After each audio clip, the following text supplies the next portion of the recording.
Tom Godet. Number 55, Henry Zion. Number 60, Jules Amiro. Number 28, Tristan Bajakari. Sorry about that. Number 3, Alexis Eric. Alexis Eric. Number 4, Arnaud Pichette. And number 2, Brandon Gannett. All right, the home team today is all the way from Kahnawake, the Warhawks of Kahnawake. It's a warm welcome. So we're going to introduce the players, starting with number 5, Tempest Albany. Number 30, Dane McComber. Number 1, Yudawa Sareth Stacy. Number 10, Jacob Barnes. Number 2, Ken McCover. Number 14, Mason McGregor Brown. Number 17, Brant Montour. Number 34, Rowan DeCarey. Number 19, Mr. Marquise, and the first name Corson Marquis. Number 29, Noah Monick. And number 3, Fair Diabo. Okay, the coaches for Kahnawake. Number 17, Antonio Bordeaux. Number 25, Corey Marquis. And number 20, Jai McComber. And for the St.Laurent Green Crush, number 66, Dion Martin. And number 89, Martin Dion. And number 89, Francis Amiro. Let's have a good game. Let's go, Green Crush, let's go! Let's go, Green Crush, let's go! Alright, so I'm actually like the coach of the Warhawks and the host here of Baby Blue Memories, Brandon Bordeaux. So this is kind of like a coaching perspective, because I'm obviously not going to do play-by-play for the game, because, you know, I'm in the game. But, yeah, so we had a little bit of a problem here, like right in the early going with the tee. Like the tee just wasn't working. So what happens here is I believe this is batter number 3. We have 1 out. No, this is batter number 4. I believe we have 1 out. So no runs are in. And going into this game, obviously, like it's the second consecutive year we're in the championship game. Last year we lost a really tough game. But we're the home team this year. So we have like this sense of, wow, we might be able to do it this year type of thing. And I think the funniest thing about all this is, maybe I'll show it in a blooper reel some other day, is there you see the shot that goes foul. Before the game actually starts, we go up to try and fix the tee, myself, my assistant, and then the head coach for the Green Crush. And the ball that was put on the machine accidentally gets jerked and comes right up into my face and nearly knocks me down. Actually, it does knock me down, but it almost hit me. So that was like kind of a good way to loosen things up. And I remember telling the kids, like, hey, you know what? No matter what happens, we're always going to remember that. That's just one of those things that I think you could always look back at and remember fondly, or in a funny way. You know, it's good to tell like a little joke before the game. Like, that was something that I didn't do last year. My approach was just like, let's be strictly game. And in the end, like I thought personally last year, the lights and the stage right there was just so big that I might have backed out and got out of the pressure. So as you see, a foul ball. So this actually, I think, was like a 7 or an 8 pitch long at bat. And this problem, the problem that happens right here is my kids are like sleeping right now, because remember, we're about 20 minutes into this game and it's still the top of the first inning because of the problems that we've had with the pitching machine. So, we're hoping here, your goal as a home team to start these innings is always, can I give up 2 runs or less? Because what happens in the playoffs, what I've noticed anyway over the last few years, is that the longer the game goes, and this is a big play right here, because we are not able to beat it out, or the throw was dropped, so that loads the bases. Batter 5 comes up now. But the big thing here is, as the game goes on, those bats start to get a little more tired. You become I find you lose like a little bit of that juice that you started the game with, and the arms start to become a little more accurate as the game goes on. So this is a big play here. This is the top of the first inning. We want to get out of here 2 runs or less given up. Bases are loaded, and this is the first batter. Or this is the 5th batter, I should say. So obviously we really want to hold them in check right here.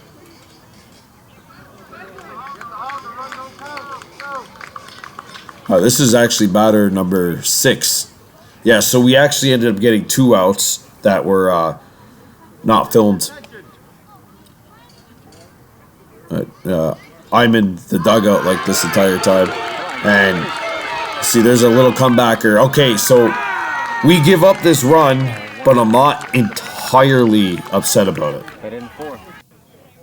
So now that we're on offense at the bottom half of the first inning, we're down by 1 run.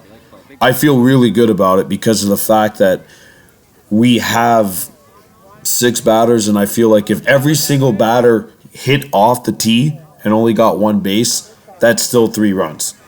So that's how I think. I think what we have to do, and the secret really is get a good start, because if you play those averages, 3 runs should score every inning. Now, this guy right here, oof, he had himself one heck of a tournament this entire time. I don't want to send him. I don't want him to go out for an adventure, even though this one was hit into left. They had a guy playing him deep. They had him playing opposite field. That was a great read, by the way, on their guy. But I got him on first, and now I've got another player coming up who, is Dane's been one of those players that last year, I mean, we were part of the team that made it to the final, and I know we took it hard last year. There's a couple of the players that maybe took it harder than others, and he was one of those players that, looking back, really, really wanted to win the championship this year. And we weren't even sure if it was going to go on. And then you see another problem with the machine right here. Actually, that gives me, this little pause here gives me the time, because we're working on the key at the bottom of the machine. Last year, we were down by, I think we were down 4-1 actually to start the game, I want to say, against NDG, and we went on top 5-4, and it was just one of those games that every single time we got on top of them, they came back at us. And I know, my pregame speech is basically me saying, okay, guys, look, I know this doesn't happen every single time, but this is really a once-in-a-lifetime opportunity times 2. It's the second straight year that we've gone here, but this whole playoff was an incredible grind for us. We had a 1-run win the day before against St.Laurent in the semis, and a walk-off 1-run win against Valleyfield Red in the quarterfinals. So now we got this machine fixed, and I know this is a kid right here that could put it in the grass 90% of the time that he hits, and he is probably the best on the team at hitting the ball in the air, but lining it in the air.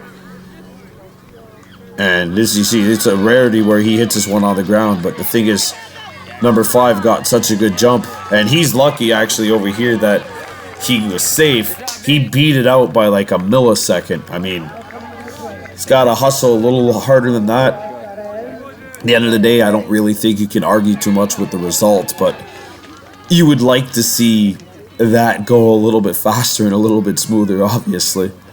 So now we've got 2 runners on. No outs, and an opportunity to get three runs or 2 runs in. She's the only girl on my team, on our team, and tell you what, like, I saw a video. Her dad posted a video, and like the first hit of the season, or her first hit of the season, like, was a slow roller out to short or to second. And by the end of the year, I mean, she had 2, should have been 3 home runs, and she really, like, along with the big 2 that we put in the middle infield, or the big 3 middle infielders, she really held her own as like as a 3rd reliable, a 4th reliable middle infielder. She gets the T right here, but I'm really hoping that, like, she can drive it into the outfield. If we load the bases for our 4 and our 5 hitter, and then with our number 6 hitter coming up, like, I'm feeling all right. So I got her to practice swing, because the rule is you can only hit 1 practice swing off the tee. So she puts this one into play, and I knew that those 2 runners in front of her had a ton of speed. So I'm not entirely upset by that, all things considered. We did get the lead runner over to 3rd regardless. So now the bases are loaded. And this player right here is one of these guys that he's really developing. And this was the only lineup change that I actually made from the semifinal to the final, was putting Barnes over here from the 5 spot and moving him up 1 into the 4. And McCumber, Kenny, I moved them down from 4 to 5, just because I felt like in these spots right here, there's no pressure. You know, I know the bases are loaded, and it sounds weird to say there's no pressure, but there's 2 bats following him. And he really turned it around, I felt, this season. Like, he was struggling to make contact at the beginning of the year, like a lot of these kids will, and you'll hear, like, a lot of coaches say, like, yeah, at the start of the year, you know, they had a lot of problems. And, you know, he takes 3 swings here, and that was the only one I wasn't the biggest fan of. But the other 2, like, he's got the full swing in, he's just swinging, like, a little bit off time. Well, with all good things, I think it's some fine-tuning, and during the off-season, be good to go. So this is the big thing for us, though, is, like, I don't think we had a single strikeout in this game, and St.Laurent had 2, and those are automatic runs, right? And this right here I thought was huge. I told him, hit it slow, make the defense make the play.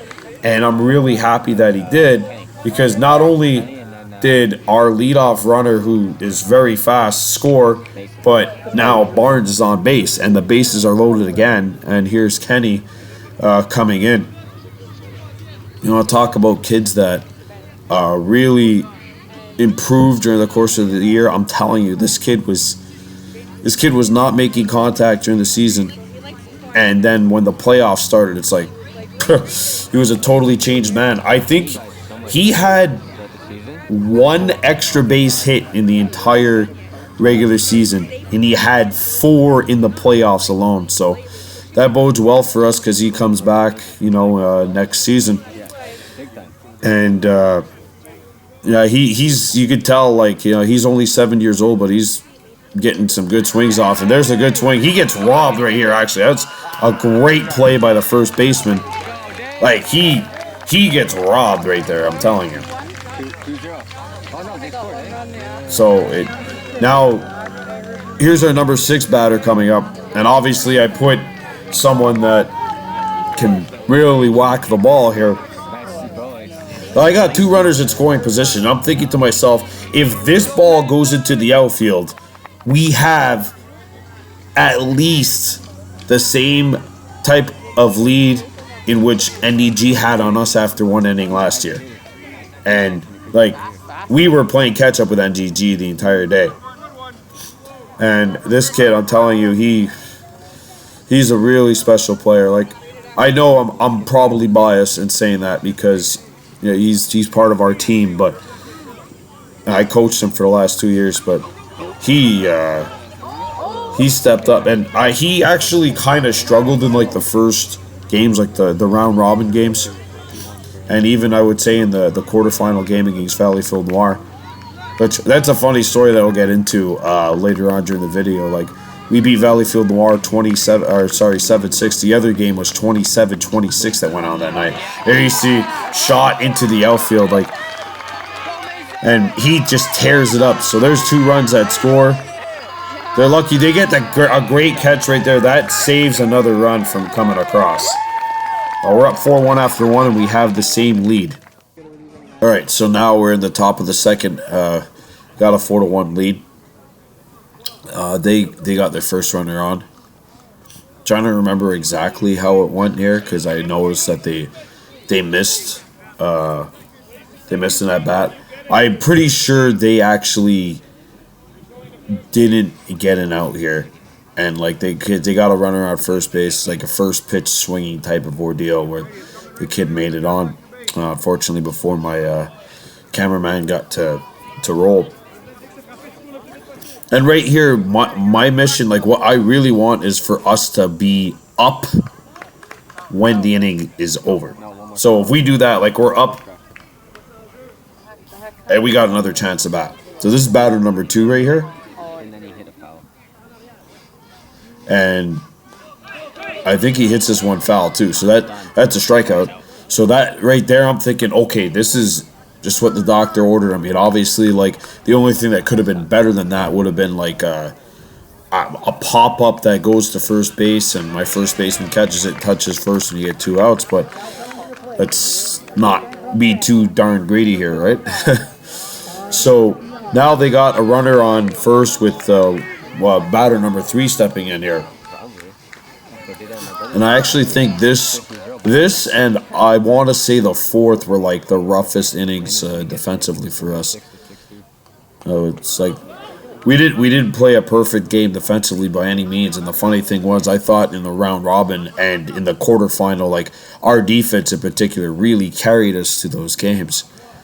I think through 3 games, like we were allowing about less than a run and a half per inning, which is like at this level it doesn't happen. We gave up 6 runs in 5 innings against Presskill in the first round, and in the other round robin game we gave up 4 runs in 4 innings. So I mean, we were like defensively we were really, really strong.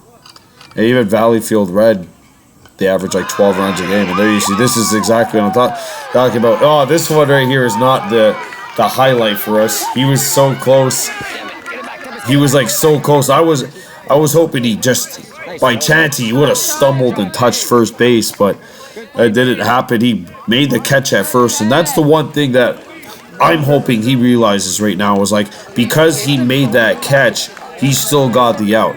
So that's batter 4 now. That's what I'm yelling. That's what I'm yelling on field, like in game action now. Like, great catch, Dane. He just had to remember next time, like, go back and step on the plate. There's a first pitch swinging, and they get this shot into the outfield. And we make a little error here.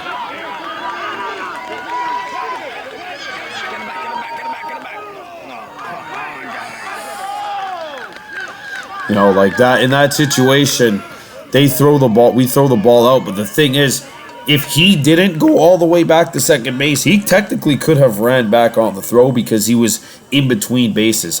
You can't advance on a throw, like a throw that goes into the outfield.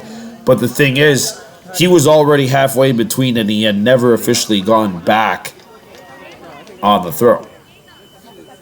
And I do believe that brought in 1. So That makes it 4-2. This is batter 5 right here for St.Laurent. And I think we actually get into a situation where he gets the tee too. But I'm at this point right here where I'm thinking to myself, like, okay, if he gets the tee, and even if he gets on base or if he advances the runner, then we're in a situation where it's like, okay, now this guy has to hit the ball, because if he gets out, like batter number 6 who's on deck right here, if he gets it and we get the out, then that run doesn't count.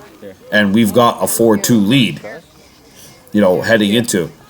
And this is like coming up soon. I'm just warning you, like you don't hear it, but deep down I'm like gonna be infuriated. But we'll go into that in just a little bit. So here's this T-ball. And I feel like the tees are like what determined a lot. Like everybody can hit those bases, everyone can hit those, but it's those little things in between. Like, are you getting good shots off the base? And that was so close right there to like another catch. And if he makes that catch, I mean, that's kind of like inning over right there, because he probably would have tagged that runner. Well, actually, I don't know if I'd say that after the last line drive catch that we made. But if he got that runner out, then guess what? Like, now bases are empty and only one run's in. Now, this is the play that's going to infuriate me. So they've got 1 run in right now after scoring 1 in the first. It's 4-2. I believe they have a runner on third. This ball, I don't even think gets out of the outfield, and we possess it.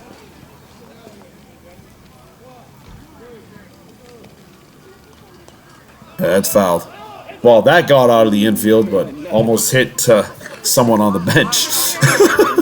This is why we tell the kids, like, you always got to be watching the play. During the regular season, honestly, you have no idea the problems that you have with getting the kids to watch the game. It's like as if they're always focused on building sandcastles or dumping sand, dumping baseball diamond dirt into their water bottles, their empty water bottles.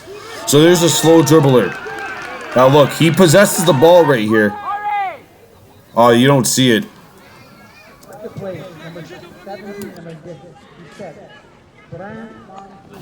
Now you got, bottom of the second, like, I think we're actually up 4-3, but they actually have it 4-4, which I don't realize at this point in time. So, like, a part of me that I don't want to see actually rears its ugly head here, which I guess we'll get into later on.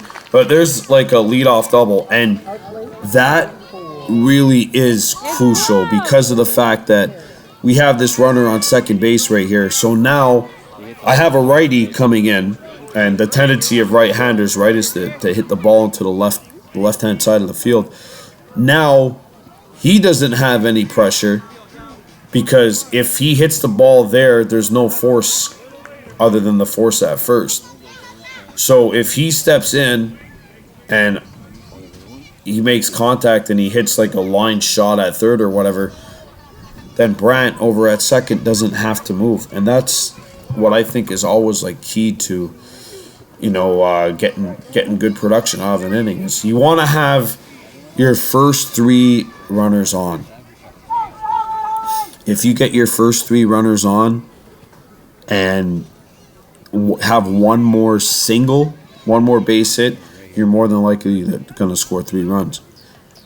And you can make it towards, like, okay, if I get 2 players off the tee, like, now he gets the tee here.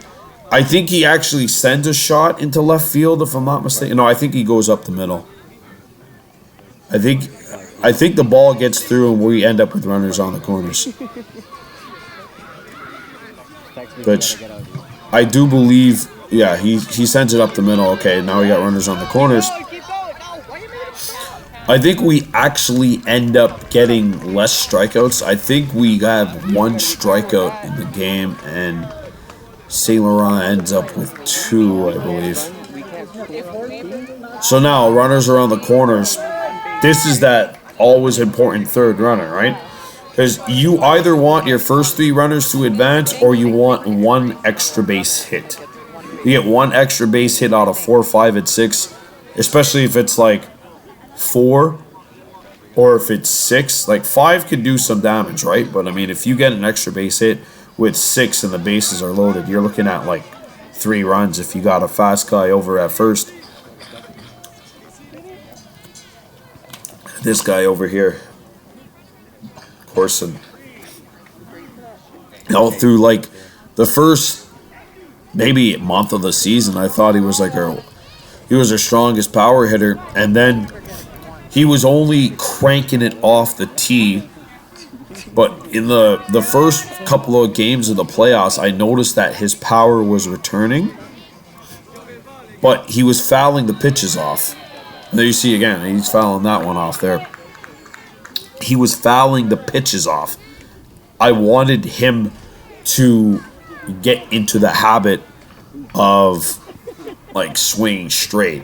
If he swings straight and drives the ball like that, that's massive, because he's so strong and he can be such a difference maker on offense. And he was in the semifinal and then this championship. There you see a good shot into left field. So that scores a run.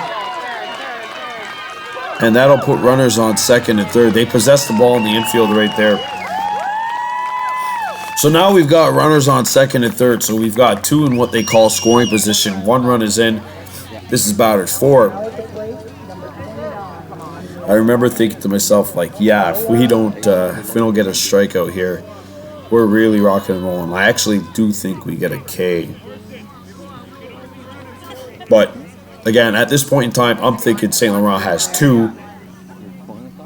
Or sorry, they have 3 total, but they only scored 2 in the second, 1 in the first. And I'm thinking we got 4 in the first. If we put up 3 in the second, then we've won the first 2 innings.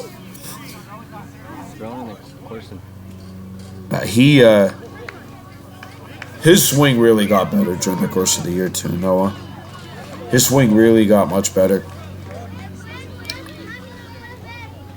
He had like this really big hit in the semifinals where he sent the shot up the middle, and the runner over at first base beat it going to second, but he hit the ball like almost to the grass. And it's when players like him are developing like that, and they notice how much better they're getting. Like that's why we coach. Honestly, that's why like I coach a team and my own child is not on it. And I love it. Oh, so we got 2 more hitters? See, I think what happened here is I should have watched the swing. I should have let him practice swinging and watch a little more intently, you know, like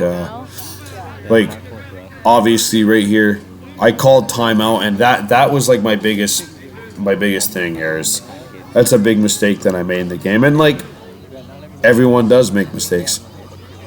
Everyone does make mistakes. I mean, now looking back at it, right, I got the advantage of hindsight.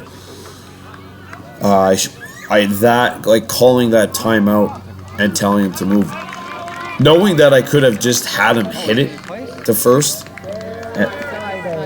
and if he hit it to first and he got out, that would have been fine, because then you advanced the runners. Here's Bear. Now Bear actually really in the middle. You hear my camera guy other Brandon in the background. Shout out, by the way, Mr. Baganato. He really started playing, like turning on the Jets. I think he had 2 triples in the playoffs. Like we had this weird thing going where like in the first couple of games of the playoffs, like the guys that you were expecting to hit the ball for extra base hits weren't doing it as frequently, but we were having players like him step up and really make a difference. So that's strike 2. He's swung the bat well, and I just feel like, okay, if I don't get him here to connect in this inning, his next at bat he's going to connect. And I actually had him batting higher up in the games where there were time limits because I wanted him to bat 3 times. Now, this game, knowing that we had no time limit, I had the advantage of knowing we're playing a full 6 innings. I'm going to put you in that 11th spot, so you're in a power position. Like, you're in a power position right here. And, you know, you got someone else batting behind you. I think Tempest is batting leadoff here. So you have him batting behind you, so there's no pressure on you. Just send a shot to the outfield. There you go. So he takes a practice swing. Just send a shot. That works. The runner's advancing. You don't see it on the shot because, you know, we're only filming, I guess, 3/4 of the 3/4 of the diamond here. But now we got runners on the corners and Tempest is in. So I'm feeling good right here because we've got 2 runs. We've at least, in my mind anyway, tied them. I didn't know that they gave St.Laurent that 3rd run. So I'm thinking, okay, we're in good position here. We've at least tied them. We've at least got a 3-run lead, which I thought was 4 after this, but so I'm thinking, okay, I got a pretty fast runner on first base, a very fast runner going from home to first. Let's make it happen.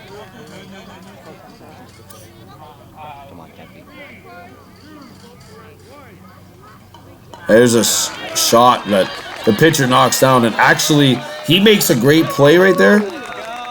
We score a run, but if it got through him, I think that would have been an out because they had a guy right there in the back that was covering him. So now I've just found out that the score is actually 7-4 when, you know, like we have the hindsight of video replay here. It should be 7-3. And the funny thing was, like, throughout this whole, like, not really a protest, but me trying to convince them that the score should actually be 7-3, not once, not once did I think, well, maybe I should show them the replay. And this is the one thing, too, that I regret because I wasn't, what's the word? You know, I wasn't necessarily, like, it wasn't my most shining moment. Like, visibly, I'm frustrated.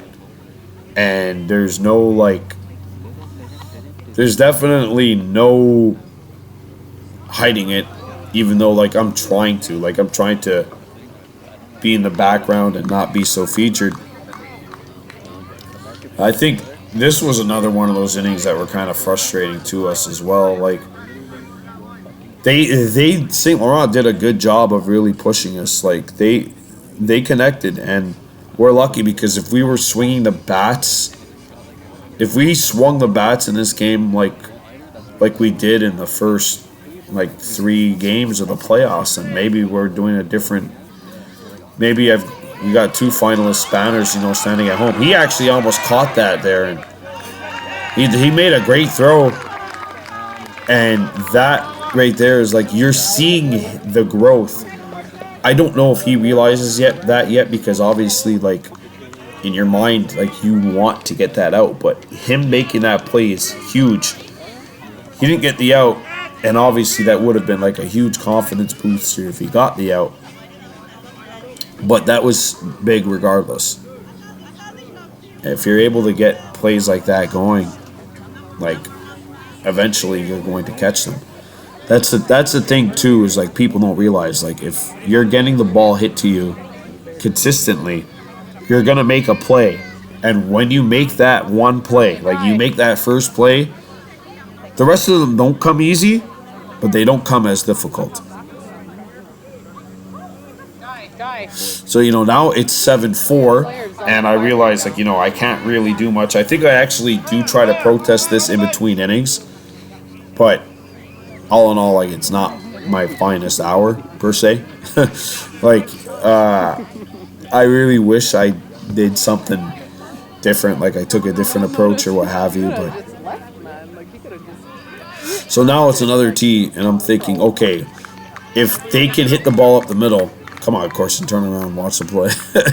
If you can hit the ball, like, to the middle and maybe we get that out. But he hits it here, and I think Noah actually makes a really... the throw was at the right height, just a little bit off. I'm not quite sure if he would have beaten him anyway, even if he got the throw online. But that's 2 straight throws that he makes and 2 straight plays that he makes where even though you don't get the out, you see a ton of growth in it. And that is like the major key. And I'm trying to remember what happens in this at bat. Because we get a player who gets injured really soon. I don't know if it's this play or the play after, or the batter after where he gets hurt. It's our third baseman, Browen, that gets hurt. So yeah, now we got runners on first and second, and I'm thinking like, okay, my dream scenario is he fouls that off. Like, our dream scenario is we get one of the first 3 runners out. You get one of the first 3 runners out, and then that means that the other team is forced to, get a... As you see, the throw's a little off here. Come on, camera guy. I forget exactly what happens.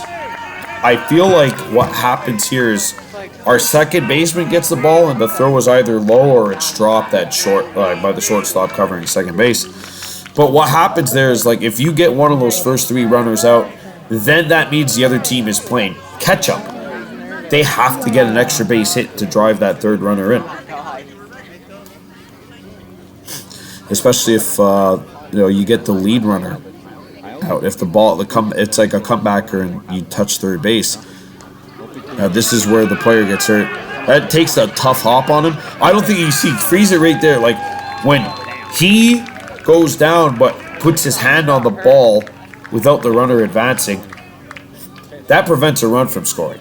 Now I know he's mostly hurt here, but also like he might be a little bit disappointed in the fact that the result again, you don't get the out. But that play right there actually prevented another run from coming in. And like again, at this point, I'm just thinking if we hold them to 2 runs or less. And honestly, I can't even tell you what happens in this play. Because I'm tending to the Browen on the sideline. Yeah, I can't even tell you what happens this play.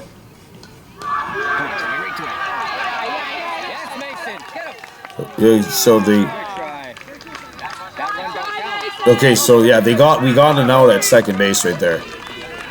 We got him out at second base.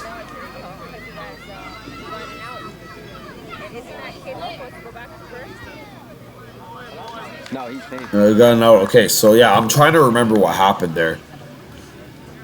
I think if you would have caught it, it would have been. So that. He only got the out that Possession when he passed it. I don't remember exactly what happened. I know I think we get an out at second. Or an out at third. I think it's an out at second. Obviously, I'm occupied here, so I don't know exactly what happens. Oh. They got like 2... I think they only scored 2 runs in this inning. And but I'm not really thinking that because I'm still somewhat upset about like not getting, like them having an extra run on the board. But when you give up 2 runs or less in an inning, like you're in good shape, especially if you got a team that could hit, which I've been fortunate enough to coach a team that the last couple of years we've had batters that they really grew in terms of swinging the bat. How many runs did they get on that? I swear. Baseball gives me I think they got 2 runs. Yeah, I think they get 2 runs in this inning. I don't know if I can't really tell if they got a runner on third base. I don't know if they got a runner on third base or not. So that swung on, I missed. Yeah, I think they only scored 2 here, and it ends up being like 7-6 or what have you. Come on, boys. You can only go one base. Oh yeah, okay, they only go 1 base off the tee. we get some kind of a nightmare, but this play is dead anyway. All right, so we end up only giving up 2. So that makes it 7-6. And you're thinking at this point, all right, it's the bottom of the 3rd inning. You're the home team, and you're winning. That's great. That's great. Okay, so 7-6, 7-6. All right. So you see me immediately going down there, just trying to figure out what the score is, and trying to figure out like if that's 100% correct. And It was 7-4 started the yeah, you see they're talking about that in the background, like whether or not it was 7-4, but I'm not too happy about it. It's not one of my finest moments, but I mean it should have been 7-5, but it's 7-6. But when my boys So now I know for sure after going there 2 innings in a row we didn't have the pitcher. and not winning the appeal, like okay, they got an extra run. But you know what's really funny is this entire time, not once do I think, oh my goodness, I got somebody filming the game. Like I could just show them that video. And that I think right then and there, that is like a heat of the moment situation. Football field? That's one of those situations where you're literally not thinking about like things that you have. Like you're not thinking about any of that. And I just have to say, like in that scenario, it's one of those situations where I look back on and I'm like, well, you know what? You really did have an opportunity to do something else, but it's just heat those moments, and especially in the championship game.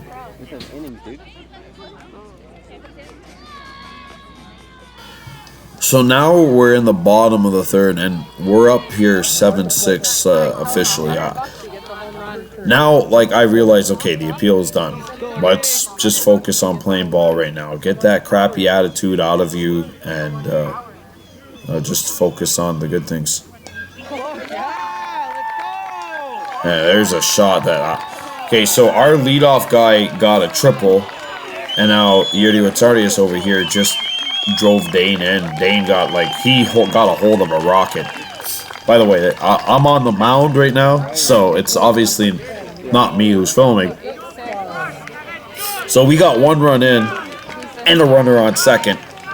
And like I always say, okay, this is batter number 3 of the inning. Jacob, I want Jacob to get the first, because if you get your first 3 runners on, that puts a ton of pressure on the defense, especially if one of the runs have already scored, which they have in this situation. And if Jacob gets a shot into the outfield here, like, that's 2 runs that are in. And he actually hits a really good one here. I'm trying to get out of the way as best as I can. But runners are on the corners. And what happens here is if there's... we got a righty here coming up, Kenny Cumbert. And if Kenny, who has a tendency to hit rockets over to the left side, even though he got robbed in the 1st inning, I want to say it was, hitting a rocket to opposite field. If he hits a rocket to the left side here, there's nobody going from 2nd to 3rd. The runner on 3rd, Yuri Watsardius, doesn't have to run. She doesn't have to run. I think Kenny actually hits like a slow roller. I'm trying to remember this inning. I think we put up 3 because I think we outscore him in this inning too, like 3-2. Trying to remember if we outscore them or not. And he's swinging the ball well, and this is the youngest kid on our team. He's making progress right here that is like unfathomable. Like, considering how he was not able to really hit the ball off the pitching machine in the beginning. It's always like so reassuring as a head coach when you see your kids growing and they actually realize that. They realize, oh wow, I'm getting better, and you see the confidence in them growing. And we had a couple of kids hit their first career home runs this year, and they thought they could do it every other time. Oh yeah, he hits a slow roller here, gets the out, but that forces run number 2 in. We've got batter number 5 stepping into bat right now. and batter number 5 has a runner on second. So I'm thinking, okay, we get 2 singles here or 1 extra base hit. That's 3. We outscore them. Even if we don't get an extra run here, like, okay, we got a 4-run lead if we outscore them here. So we're up 9-6 right now, and I've got my team captain and then another hard hitter after that. This really actually was like the most incredible thing about being able to play for like a full 6. I don't think we played, other than the semifinal, we didn't play a full 6 innings anytime. And that's a good shot, like he hits it up the middle. You don't see it. I think, yeah, they threw it in. They just threw it in now. That run has to count. That run has to count. So the senior official comes in, but I like the fact that the ump there called that with confidence, and I like the fact that there's 2 umps. Like, there's been some places where we had 0 umps. Oh, I don't even want to think about those days. But you see, if we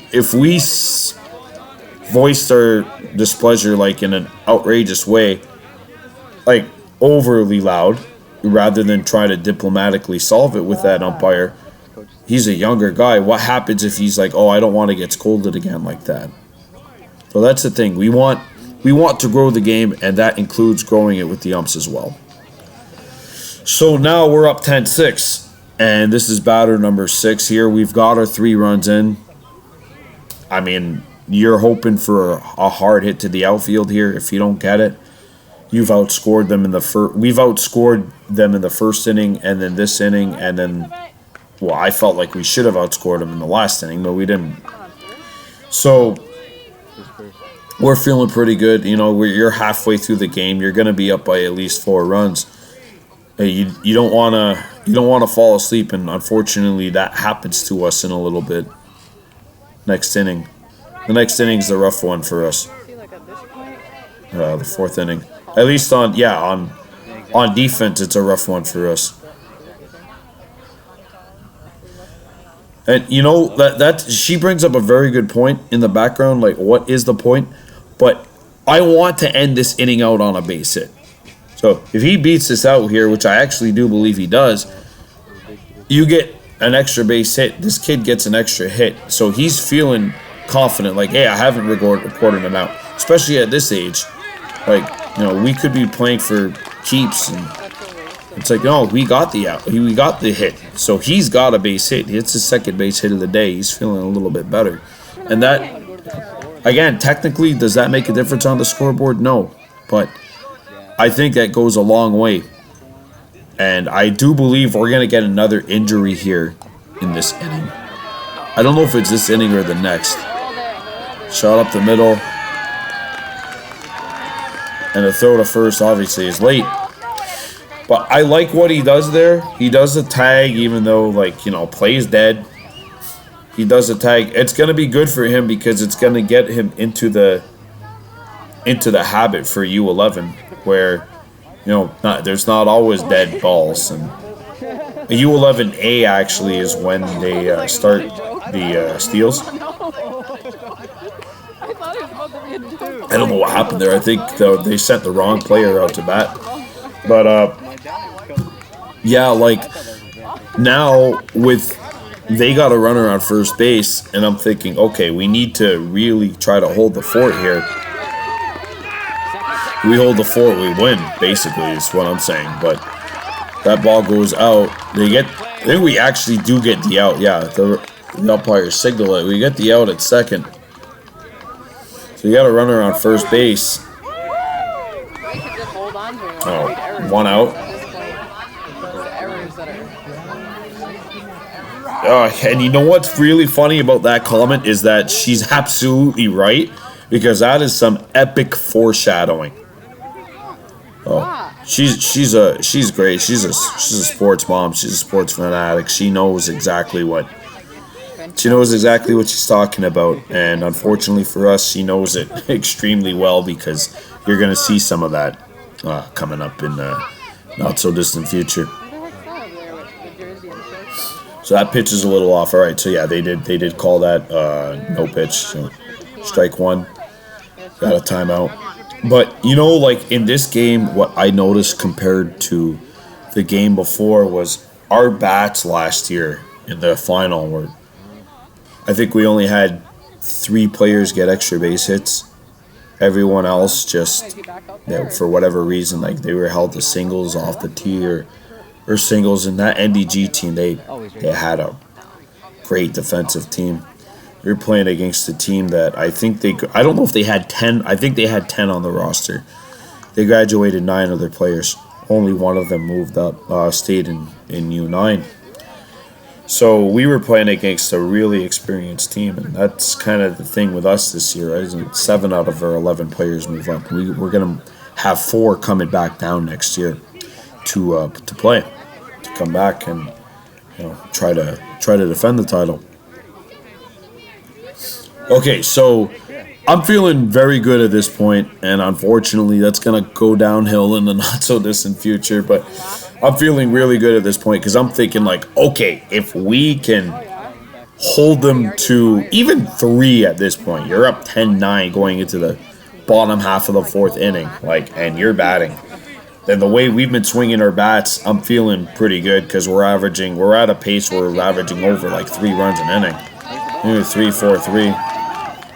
And that's one of those situations where it's like, oh, well, there's really not that much you're going to do about it unless you have somebody that's just exploding there. I don't even know if he meant to do that. I think he just meant to lightly tap it, which you can do. You can't bunt, but you can do a nice little full swing.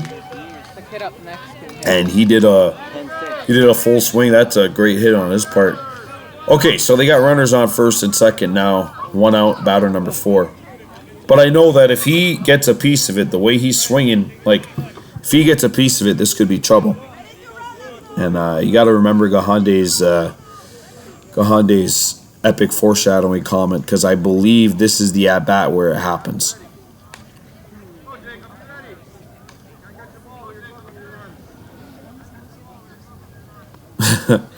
That's the number one thing that we gotta remember too, right? It's these kids are 7, 8, 9 years old. They're not necessarily aspiring to be cream of the crop professional athletes making millions of dollars. You see some of the baseball contracts they sign now, especially for pitchers, and it's absurd.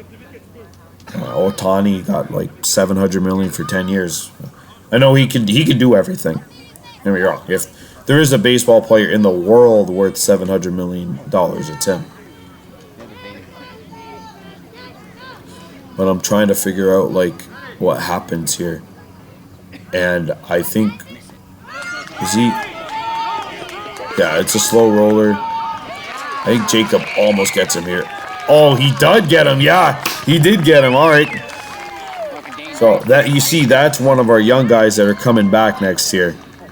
That's something you love to see.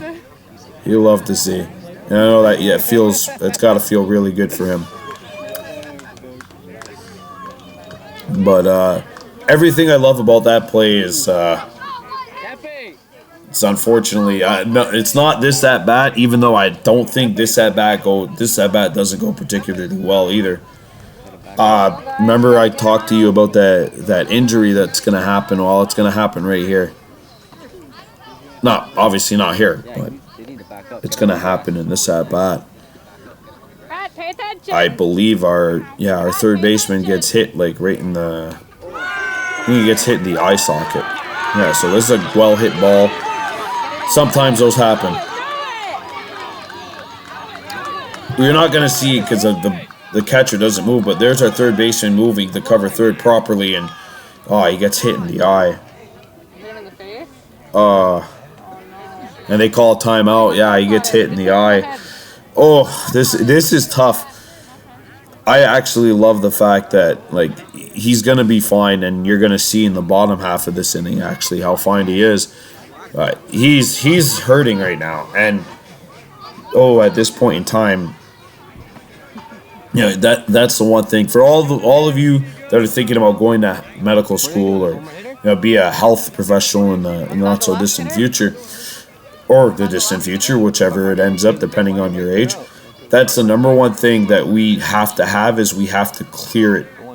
We have to be clear, and we have to make sure that anybody that the injured player, like, they have space and you're not crowding them, because I know that's the tendency, right, of us is to crowd the space. But he's going to come out, and now we're going to have to put somebody else at third. So I got another injury replacement here. And this is the last batter. And I think this at-bat lasts one pitch. I could be wrong. I think it actually ends up lasting one pitch.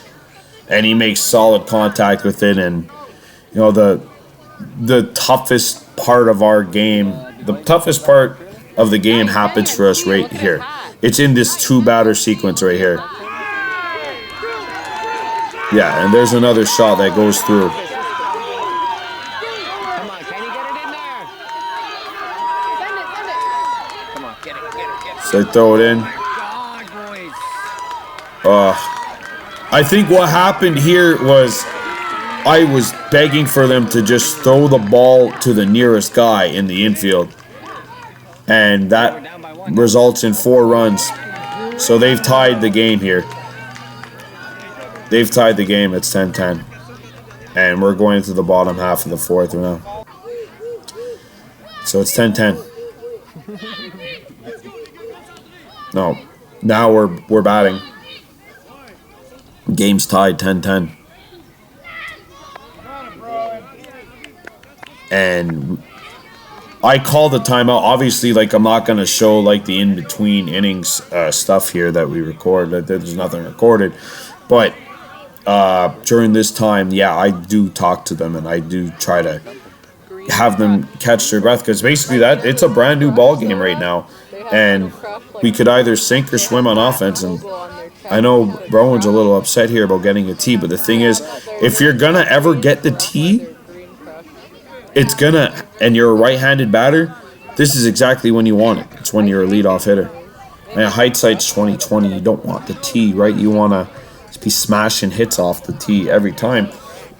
Sorry about that. This right here is the turning point of the game. If he strikes out here, who knows what happens to momentum. I think I actually finally decide to properly lower it. And that right there is the game. He gets on base. And now we've got our lead runner on, or our leadoff hitter on. And I know that in my back pocket, I've got 2 very powerful hitters at the 5 and 6 spot, which is where you want to have them. Even though, they started the game off batting 1 and 2. You know what? I had my top 2 hitters having to be 1 and 2 last year because the game went 6. And, they batted. We only had 7 players for the championship game last year. It's nice this year, where I'm able to actually have them bat, And that's a solid shot, the third. Browan would have beaten that out because he hustled. And now Corson beats it out. So you get runners on first and second here. And I'm thinking, okay, if we score 3 runs here, which I know I keep mentioning, but, that's 50% of the max capacity runs that you could score. All right, we're feeling very good.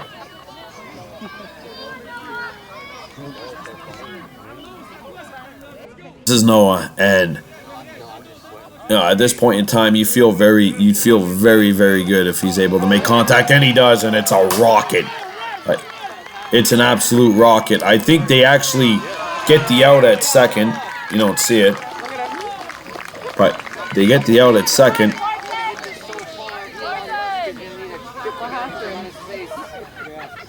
Yeah, so they got Corson out. Okay, so they got Corson out. So now runners are on the corners. But we are still in good shape But this right here, this is the game breaker. This is a game-breaking at-bat right here. So this is our player that got injured in the last inning. This is Bear. And I really felt like this was the gutsiest performance of everything. Like Browen's rolled ankle and this. Like, this was absolute guts. And, like, I mean, I don't know where he is at this particular moment where I'm talking, but I think he's got a shiner, like, he's got a scar above his eye, or under his eye. And the same thing with Corson in the last game. And there's that hit.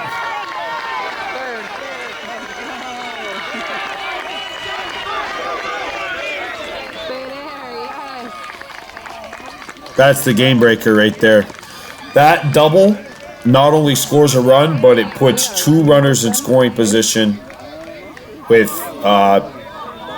the eventual tournament game MVP and a powerful hitter from last year in Dane, who is on deck right now. So we've got a runner. We've got runners on second and third. And yeah, Tempest is up here. So this is our 5-hitter. Oh, that is music to my ears. So I know we've got 2 runs here. So this is 3 runs in the inning. And look at him fly. He actually almost gets a home run there, but that you see the shorts of the first baseman come in view, number 60, make a great catch. And all right. So we've got our 3. We've got our 3 runs. Buddy, there's still another inning. Yeah, I think we just got so used to playing like 4 innings all year, because that was the minimum or the max we were able to get due to time limits. And I can't lie, our baseball, our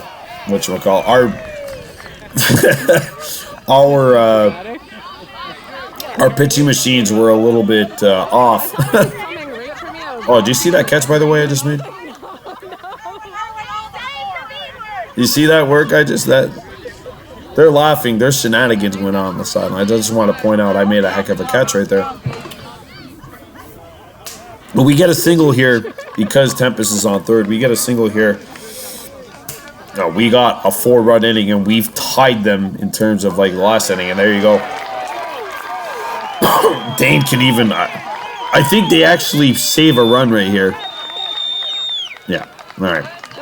So that's 4. That is the determination of this team.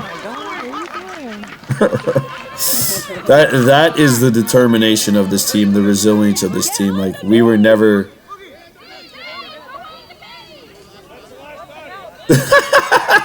Yeah, okay, I forgot about that. It's the last batter. That's it. Inning's over. There's no way he's gonna do this. But like, that is how determined this team was, especially like those core 3, Browen, Mason, and Dane, that were part of the team last year. We lost in the final. Like, that was. They were not gonna be denied. Yerdy Watardius leads off the bottom of the 5th, but let's go here, top of the 5th. So we've got a 14-10 lead, and now this is when you've got 2 innings left. This is when you start thinking, okay, we could actually do this, and we can do this like really shortly. I'm thinking like, okay, now with us rebounding after a really difficult top of the 4th with a great bottom of the 4th, now we can actually do this. These swings and misses here, but we can actually do this, and we can do this very soon. And if we hold them to 2 runs, it's 14-12 heading into our bottom half of the 5th, and we've got a good lineup coming in. So, yeah, we could even possibly clinch it in the bottom of the 5th. So you're thinking, okay, let's shut them down this inning, and if we shut them down this inning, then first off, there might not be no next inning. And if there is, like, we might only need one out or blocking his whole view. one single. Why? Come on, dude. Well, they would have to, like, almost have to get, like, a max 6, you know, at that point. So you're thinking, like, okay, maybe there's a way, like, there's a way that this could possibly overcome this. And, like, if we could shut them down or only give up 1 or give up 2 or whatever, like, there's a really good opportunity lying in wait for us. There's a leadoff batter though. All right, so yeah, there's a player for another team. I think that's talking in the background.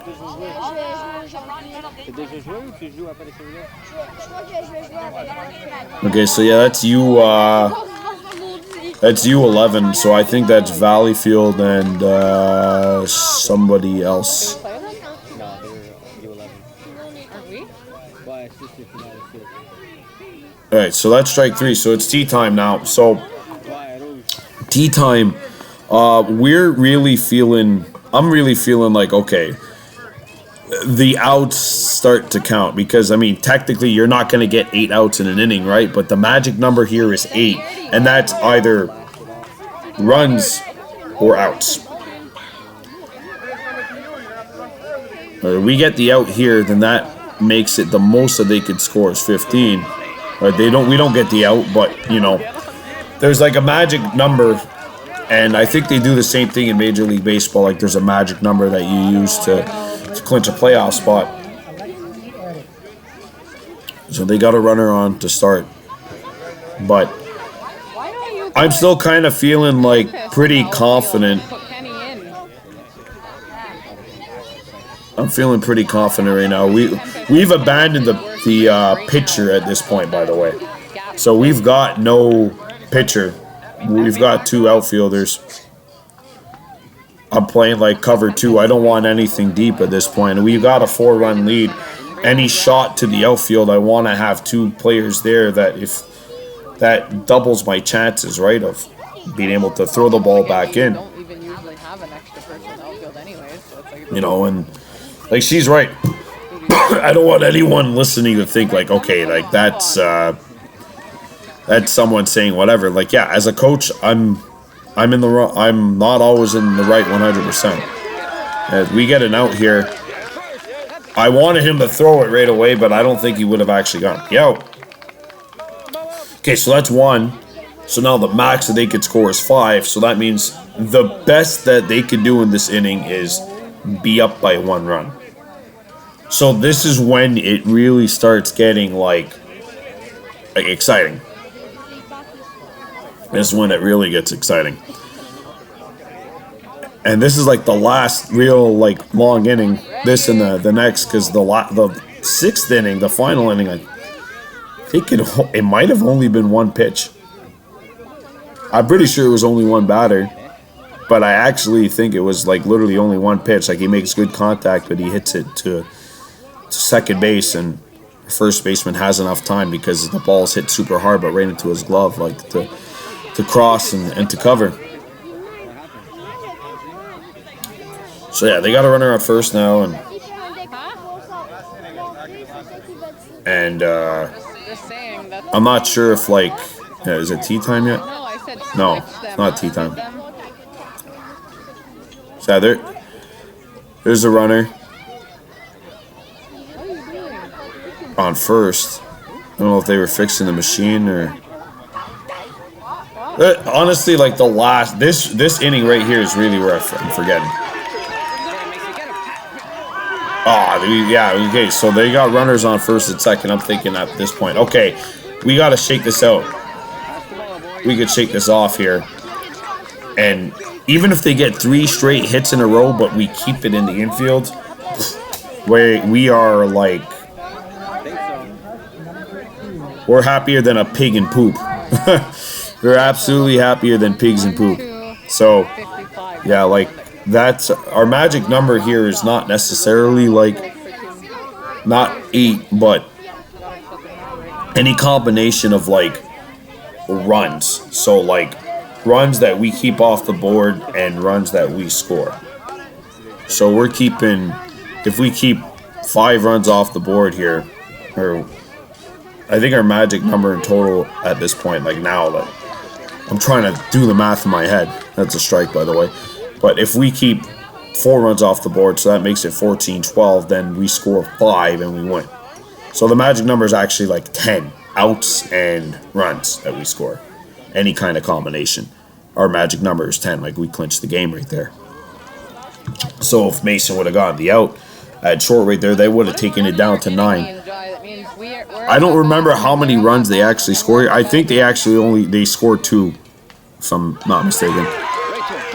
Oh, yeah, he makes a big play right there. He gets the out. So that takes us down to 9, right? So that's, our magic number is now 9. And runners are on second, third.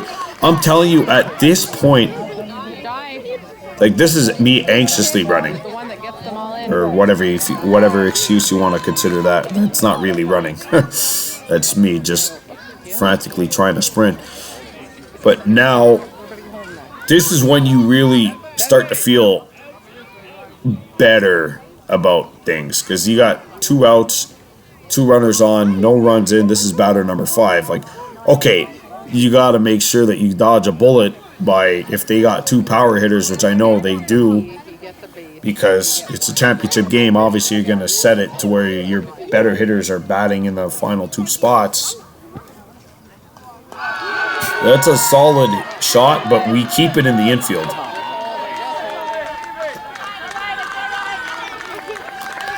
So, okay, that it's 14-11. They've got their first run. This is their final batter. This is their final batter. So even if they get a single and it makes it 14-12, that takes their magic number down to 5. Because then that right there is like 2 extra runs that aren't scoring in the runner at first and then the runner at bat.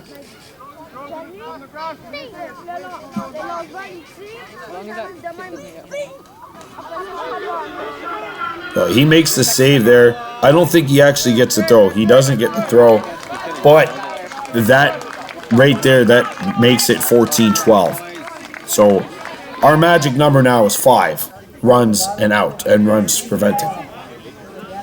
So if we get 5 outs in the next inning, we win, or we get 5 runs this inning, we win. So this is when it gets like really exciting. It's really exciting, like when you have the opportunity, like you're counting down the magic number.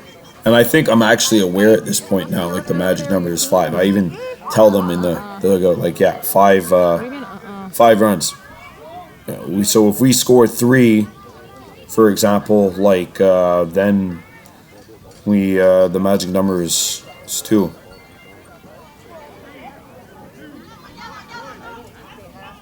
And she's batting here first, and then if there isn't a bottom of the 6th, that she would bat last. And I just felt like, yeah, in that moment, like if we would be okay, but we can't fall asleep, because look what happened to us in the top of the 4th. We were up 10-6. We were feeling good about ourselves, and we took our feet off the gas pedal, or the foot off the gas pedal. What happened? So again, like, if you're gonna get a T, it's not awful to get a T as a leadoff hitter, especially if you're a right-hander, because hitting the ball towards third or short, far away from first, is just such a natural habit to you, and very hard if you're especially if you're swinging at third, to put it off the extra part of the bat and have it and nick it towards first base accidentally. So you see, like, a nice little dribbler, and she saved. She hustled it. That's what you love to see, is like, even if you know you're gonna get it, you just keep running. And she ran all the way through. So now we've got a runner on first. You had Jacob standing in here, and he's gotten on base both times. I feel pretty good about this, honestly, at this point in time, because I'm thinking, like, okay, he has a tendency to hit the ball opposite field. They don't know that, but I do, because I've seen him hit the ball all season, and when he hits the ball off the machine, he's hitting it opposite field. At this point in time, any run counts. I think he actually hits the ball the opposite field and gets the out. But advances Hideo Atarius over to second, which I don't feel that bad about, because, hey, runs. Yeah, the magic number is 5 right now, right? So we don't get 5, but he swings and misses. I don't know. I think he actually, he does make contact off the machine. Yeah, the details become foggy around here, because honestly, in my mind, I'm thinking too, right? As a coach, you're like, you just got to put in a little more effort. Just put a little more in. Put a little more. Just put a little more. Get back here, baby. I love that part. Always. Get over here. Get out the way. Okay, so we're teeing it. All right, so we are teeing it. And I know at this point in time, I think, he makes contact here.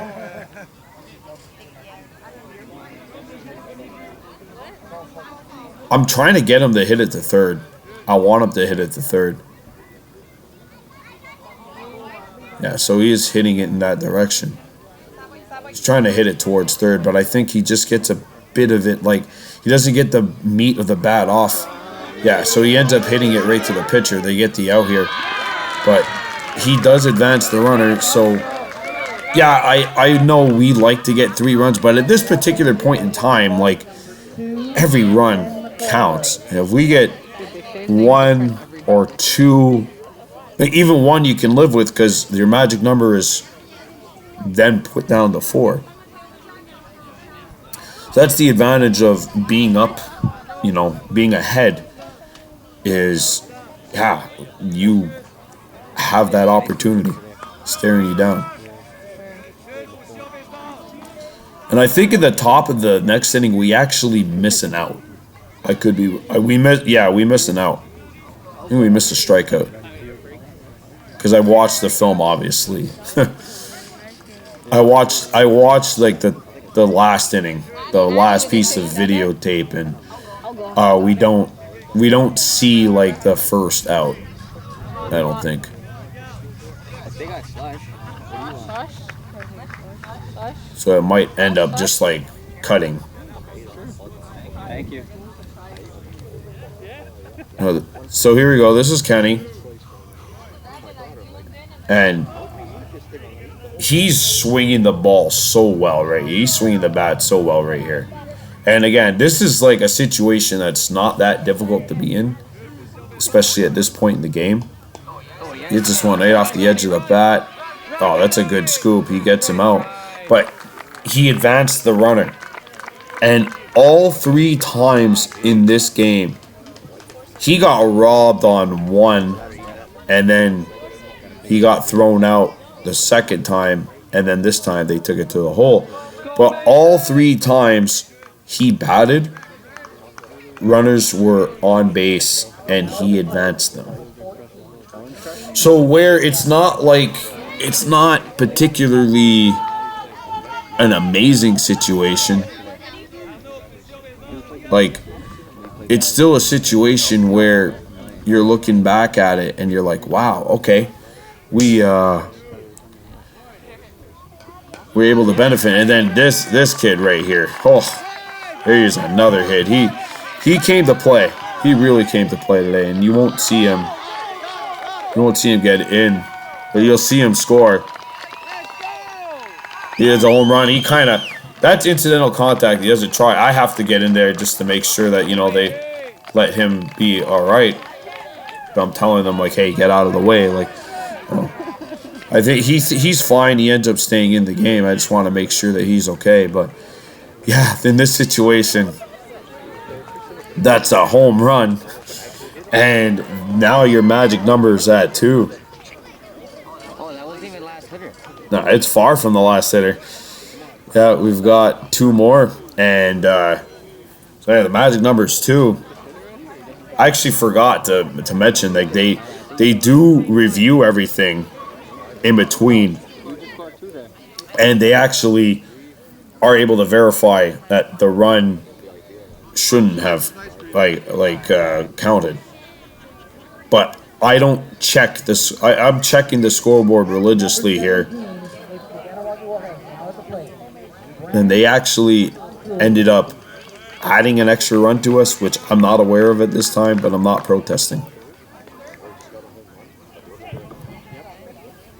Oh yeah, so they actually rewarded the last batter of the last inning, I think, with a run or something. I don't know exactly what happened, but our magic number is actually 2 now at this point. And there's a shot, like this kid right here. His hit actually really, like, him going to third is just so huge. He gets to third base, which you can't see because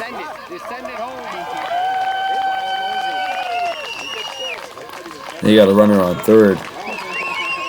No, he didn't have possession on the infield. Yeah, so he did go to third. All right, so you got a runner on third because they had possession of the ball, but it was still in the outfield when they had the possession, and they never actually picked it up until Brant was halfway between second and third. So now we've got a runner on third base. This is our last batter in Browen, but if he gets a base hit,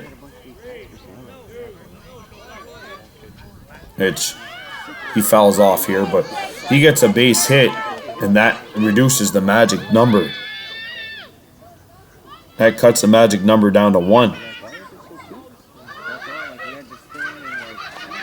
So without me realizing it until this part, this whole time, they made a mistake on St.Laurent's score sheet. They gave them an extra run. They give us an extra run too. So I guess, things really do come full circle. And this doesn't happen all the time, obviously, and these aren't professionals, right? These are kids. But it really, things do come full circle. And I think we have a tendency as people and as competitors, as coaches, as parents, as to really expect the absolute best out of them. But he gets a base hit here. So that's it. That's last hitter. And now our magic number is 0. Or our magic number is 1. And you miss it here, or no, actually, yeah, we miss part of the speech here. But now we're down to 0. Now we're down to 1. And at this particular point in time, as a coach, I'm telling these guys, I go verify the score and they say it's 18-12. And I make sure it's 18-12. So now it's last batter, or 1. The magic number is 1 here. They need to score 6. I don't even want them to have this opportunity. So I'm ready to make a middle of the inning change if I need. Which, the rule states, you can't sit the same person 2 times. Or you have to sit each player 2 times. I want to get my players here, experience at least for this first at-bat. And now, especially knowing we've got a 6-run lead. Which it should be 17-11, but it's 18-12. So, at this point in time, I think you're gonna see me actually put my head, my hands behind my head, and I'm just so shaken because I'm shaking right now at this point internally. It's these times where you just think about everything. You're trying not to let your emotions show. My emotions show at the end, before the inning starts, because I put my head behind my head, and I actually call them over. I don't think he actually shifts it. I don't think he focuses the camera on them. But right now, like, all my teammates, all my entire team, like, we're huddled on the infield while he takes the timeout, or he's taking his time to set his team up for the bat. I've curled. Yeah, there you go. I've called my team in for a timeout, and yeah, see, Bear, I would have really loved to have played this last inning, but I couldn't, because now he's technically considered out on injury. So there you go. There's me putting my head up, my hands behind my head. Now we're starting the top of the 6th of the last inning. At the plate. So our magic number's 1, and yeah, I think this last inning only lasts 1 pitch, Yamamoto. and I'll be silent from now.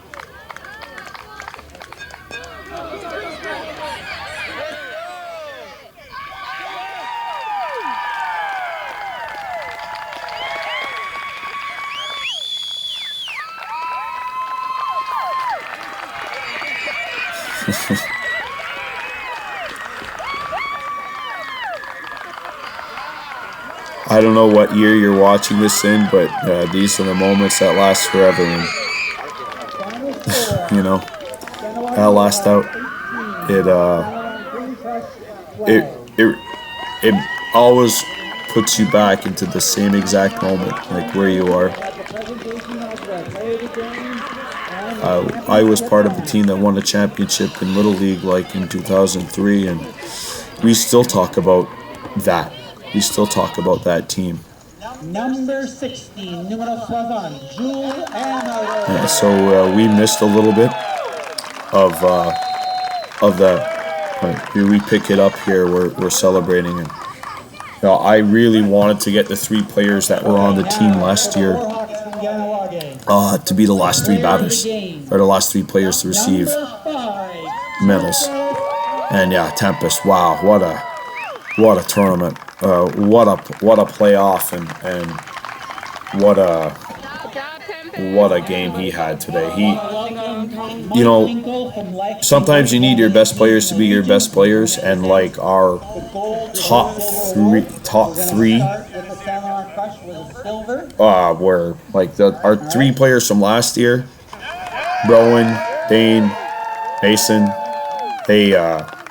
I think they collectively got on base every single time, and I think they went a combined like 9 for 9, or Dane batted 4 times, so like 10 for 10. Like they weren't fooling around. They weren't missing a beat. They weren't gonna let us lose. Yeah, this is a team like I think like last year I learned, at least anyway, like despite being so disappointed and so heartbroken by the fact that we had a 12-11 lead into the bottom half of the inning, and losing that game. Number 4, number 4, We feel like so sad. Like you realize just how hard it is to win, but at the same time, like how hard it is just to get here. And I think we've watched way too many interviews, like where professional athletes say like, "Oh, it sucks losing," or like, you know, like I don't think like LeBron James is the greatest player of all time, for example, but you gotta admit, like going to the finals 6 times and losing 6 times is still a great accomplishment, because it's so difficult just to get there. And here are our players, and if you hear me laugh, it's because some of the mispronunciations, and I apologize to the PA announcer. I apologize in advance. And there's them getting the finalists, and yeah, like, you know, you always gotta remember the road that you got there, and it's a great game, and a great game has 2 teams, and we were blessed to play against great teams each of the last 2 years. Obviously, last year with the NDG Yellow, and this year St.Laurent Green Crush. It just like we had to. I think I had to lose last year. Like me personally, like, I had to be part of a team that didn't win last year to really let this experience this year, like, really come in. Like, we had 3 players that were part of that team last year, and it hit 2 of them particularly, like, really, really hard. It hit me really hard. Now it's time to introduce the gold medal team for the 9U. I'll stop talking for a bit here. I might laugh, though, because of some of the mispronunciations. Sorry to the PA announcer. With number 5, Tempest Ah, you got that one right. So you got that one right. Number 1, Yerdewa Sadares. You know that he actually almost perfected it. Number 10, Jacob Barnes. Now you got that one right too. Number 2, Ken McComber. Kenny McCumber. Great. Number 17, Montour Brent. That's Brant Montour. Number 19, Corson Marquis. Carson Markley. Number 29, Noah Monick. Noah Monick. Ah, you got that one right too. Number 33, Bear Debo. Number 20, Jane McCumber. Yeah, I Number feel. 34, Rowan DeCare. There you go. Browan DeCare. You got that one right. Nailed it. Finally, number 14, Mason McGregor. Yeah. I feel really great for those 3 right there. Head coach. I feel great for all of them. Bordeaux. It was me. Yeah, because they were calling me Antonio. Adunio Bordeaux. That was my name. Corey Marquis. Corey Markley, assistant coach. And finally, number 20, Jay McCumber. Oh, man. That totally caught me off guard. I forgot about that. What's funny is they actually got it right. Jai McCumber. And I knew that one of the kids that were on the team last year that lost in the gold medal game, like, I actually give one of my old players right here a gold medal, because honestly, without players like him, I don't know if I come back and do this again. Yeah. There you go. Picture's worth 1,000 words. I don't know what year you're watching this in right now, but We're the champions. you remember your feeling. You remember how you feel.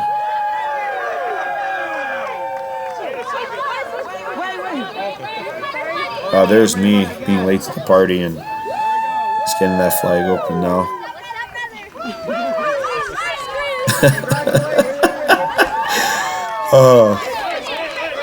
I love the kids in this moment, man. Like, this is, you could tell, like, those 3 players too in particular. Like, everybody worked hard. Everyone wanted this, but redeeming it was really like redemption. And I told the kids, like, in the first practice this year, like this past year, like I didn't even know half of the players' names yet at this point.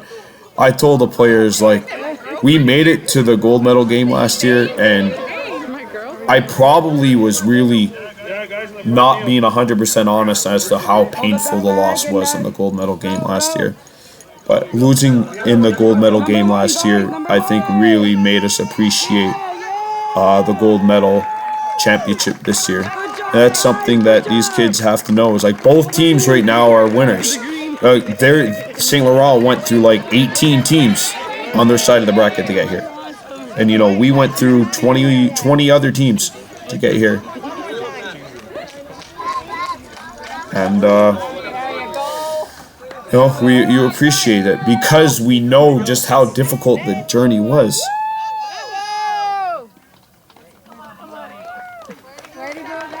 You know, you really appreciate just how difficult it was. We went through like 3 teams. It was either a walk-off or it was a one-run game last year. And then this year it was,